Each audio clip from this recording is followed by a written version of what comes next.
So it looks like we're going to the polls for the third time in 5 years in this country, and the first time in 96 years for a general election to be held in December, the last time being the 6th of December 1923. Before I get into some of my thoughts on this general election, just want to look at that previous December general election. Like I say, December 1923. So the three major party leaders, Stanley Baldwin for the Conservatives, Ramsay MacDonald for Labour, and Herbert Asquith for the Liberals. It was an interesting election. It resulted in a hung parliament, in that although Baldwin's Conservatives got the most seats, it wasn't enough to form a government, and with tactical support, Ramsay MacDonald formed the first Labour government, although it was a minority Labour government. Now Asquith wasn't apparently trying to get the Liberals back into power. It's that he hoped MacDonald's government would be weak enough that they would fall out of favour and ostensibly the Liberals would get it back into power. That never happened. We haven't seen a Liberal-led government since Lloyd George. So that was historic in that it was the first Labour-led government, but it only lasted 10 months. Another general election occurred in 1924 and Baldwin won that one. It's also significant as the last election in which a third party, the Liberals, under Asquith, won over 100 seats. Ever since then, Labour and the Tories have been very dominant, even in years where third parties have done relatively well. So there's a few practical things to think about. The time of the year poses practical difficulties for returning officers, and also the weather. I mean, older voters are going to be wrapped up inside. It's going to cause planning issues with venues that may be booked up for Christmas events. Although, I mean, it's been called a Christmas election, but December the 12th, not quite Christmas, so people won't have travelled at this point, to see their families. Nevertheless, it is a winter election. It's going to be interesting.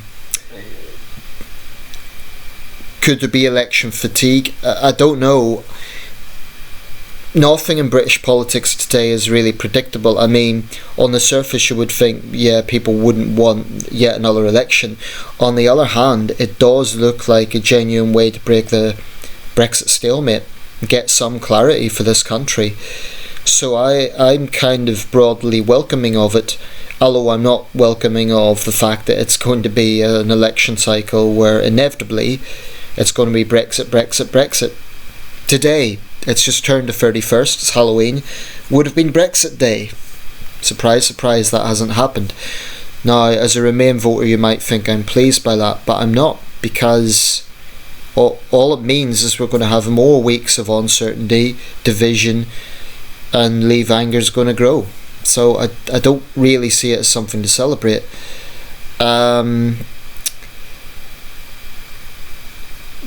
I think many Tories will be unhappy with Boris Johnson for doing this, because they'll be looking at Theresa May's gamble. But he arguably had no choice. I mean, his bills weren't passing, so, or rather, not his bills, but his propositions to the EU weren't being accepted by Parliament. So I think Johnson probably will pitch this as a people versus Parliament election. And ironically, he'll try and turn the Tories his Tories as kind of being the rebels, the radical faction against the political establishment, frustrating Brexit, and that's just ironic. But I think there's going to be a lot of tactical voting going on. I think a lot of people, I think we're going to see a hung parliament personally. I can't see Johnson's Tories getting a majority. So I think a lot of Tory candidates will have to pitch themselves as no-deal candidates, particularly those Tory leavers. They may not want to, but they may have to pitch themselves as no-deal candidates in order to deflect Brexit Party votes. It may be that the Brexit party in those seats will be prepared to kind of stand aside or lend the Tories their votes if they pledge to stand as no deal candidates. Because I think the Brexit party is a protest party. If there's any chance of kind of stoic leavers on the Tory side working together with the Brexit party for some sort of, not coalition, but some sort of election arrangement, I think that may happen. And the DUP have their own issues because they're saying that whilst they want Brexit, they don't want a Brexit that only delivers to 3 nations in the UK and not 4. So it's a uniquely complicated election situation that we're in. With Labour, it's as divided as the Tories. I mean, where I live, Sunderland was one of the Leave seats, strongly Leave, and it's yet another seat where my local MP, Julie Elliott, and apologise to her if I've got this wrong, but she wasn't a Leaver, she was a Remainer, and many Labour MPs find themselves in that position, and yet they know that the electorate, I know in this city anger is very strong, and this is a very Eurosceptic city, so Labour MPs who are pro-Remain are going to find themselves in an uncomfortable position if they don't, find a way to accommodate that with their voters. It's difficult because, we talk about conviction politicians. On one hand, it's their job to represent the people. On the other hand, people demand that they're honest with themselves. So if a Remain inclined MP genuinely believes that it's bad for the country and bad for their constituents, but then again it gets into, well, it is foremost their job to represent their constituents. So even if they think it's, they know best and it's bad for their constituents, they have to represent them. It's going to be interesting to see what happens with the Liberal Democrats. I think they're going to get a lot of traction. I mean, they are the comeback party. Every time it seems like they're, on the way out, they bounce back every time, which is quite remarkable. I think Jo Swinson's been quite a strong leader for the Liberal Democrats. She's standing by, they are the Remain party, and unapologetic for that. They'll get a lot of heat for it. They'll be accused of being undemocratic, but they are being consistent insofar as they've been consistently Brexit is a bad idea. So I think the Lib Dems will probably get a lot of support from stoic Remainers, perhaps in London. You may find traditional, for example, centre ground Labour people in London may switch to the Lib Dems. Maybe even some Tories will switch to the Lib Dems, like Sam Gimya, the MP, junior minister, even switched to the Lib Dems. So I think the Lib Dems are going to have a resurgence. The SNP, again, they'll pitch for being Remainers, which could do them favours in Scotland, which will give Nicola Sturgeon an opportunity to call another Scottish referendum, which is not something I relish, but that looks like it might be inevitable. Although I do believe that the British government would be within its rights to refuse another referendum on that, given that that was a once-in-a-lifetime referendum, and the people of Scotland, incidentally, more Scots voted to stay in the UK than to stay in the EU. Now that's just the facts, that's the statistics. But anyway, I think Labour is going to be interesting, because one of the problems with Labour is the leadership. I'm not just talking about all the controversies around Jeremy Corbyn's foreign policy positions, but I think it's a lot of people don't know where he really lies with Brexit in himself.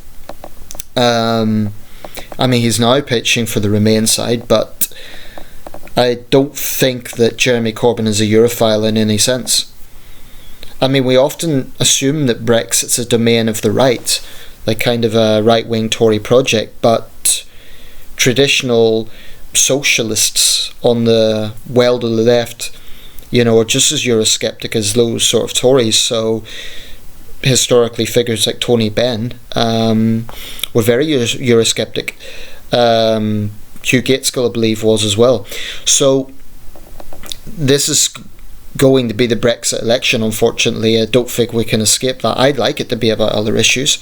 I mean, God knows there's plenty of other issues. Rising crime, the ever-present problem of social divisions in this country, the wealth-poverty divide, climate issues, which brings me to the Green Party.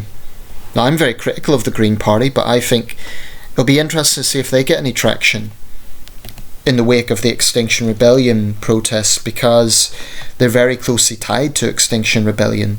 You know, they've openly endorsed Extinction Rebellion, so people who are pro-Extinction Rebellion will likely vote Green, if they didn't already. In 2015 the Greens done pretty well. In 2017 that kind of subsided again. So it'll be interesting to see if Extinction Rebellion has a positive or negative effect on the Green vote. What else can be said? John Bercow has resigned as Speaker. Got quite little attention, actually, given that he's been Speaker for a decade. Bercow's been a controversial figure, but personally I think he won't be forgotten. I think he's a very memorable Speaker. He has been controversial at times, particularly over his stance on the Trump visit, but I think one thing Bercow will be remembered for is his witticisms. I mean, I'll always remember, for example, I'm very concerned about the health of the Health Secretary. Now, some people may say that's a smugness, that's a pompous attitude, but I think he livens things up, and I think he's been a very strong speaker in terms of being evenly balanced. I don't think people can honestly say he's pro-Tory or pro-Labour. I think he's been balanced in that sense. I think he's been very assertive, on the mark, far more so than the late Michael Martin. Betty Boothroyd was good, but I think sometimes she was too draconian, almost like an angry headmistress. I think Bercow's got the balance right. As for the bullying allegations against him, well, I don't know whether they're true or not, but they are just allegations. I personally think there may be a bit of a smear campaign going on there. That's my gut feeling, because the timing's a bit suspicious.